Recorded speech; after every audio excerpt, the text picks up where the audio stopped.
আমরা আগে যেহেতু একবার চলে গেছিল, তারপরে ওরা পাওয়া গেছে হলো লাহুরিয়া কালীগঞ্জ বাজার। ও আগে এখান থেকে এইভাবে হারাই গেছে 8-10 মাস আগে। এই জন্য আর কি আমরা মন বাইরের দিকে দিয়ে দিচ্ছি। প্রথমে হলো মাদ্রাসার মধ্যে দেখছে যে ওদের ক্লাসে সব আজকে কিভাবে পাইলেন? আজকে হলো সন্ধ্যার আগে এই বাড়ির মালিক ওই যে হাঁস তালাশ করতে যেয়ে ওইখানে বাস্তা দেখছে। তো ওই বাস্তা দেখার পরে আর কি সন্দেহ হয়েছে, পরে মেম্বারে জানাচ্ছে। মেম্বারে জানানোর পরে এরপরে মেম্বারের নাম তো শাহাদত মেম্বার মেম্বারে জানাইছে, মেম্বারের পরে চেয়ারম্যানকে জানাইছে।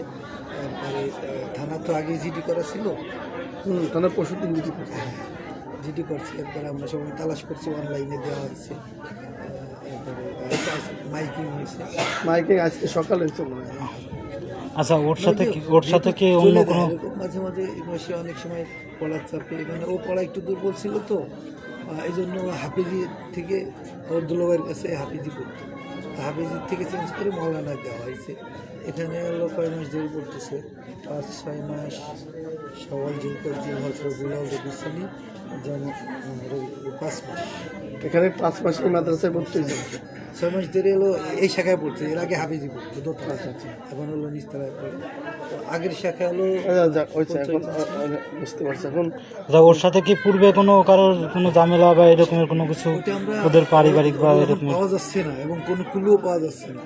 কোন দিকে গেছে সেটাও পাওয়া যাচ্ছে না। আমরা এই জন্য বারবার ছাত্রদের কাছে আমি বসছি, আমাদের যে নায়ব মহতাম সব বসছে, তারপর যে শিক্ষাকে ক্লাস টিচার তারাও করছে।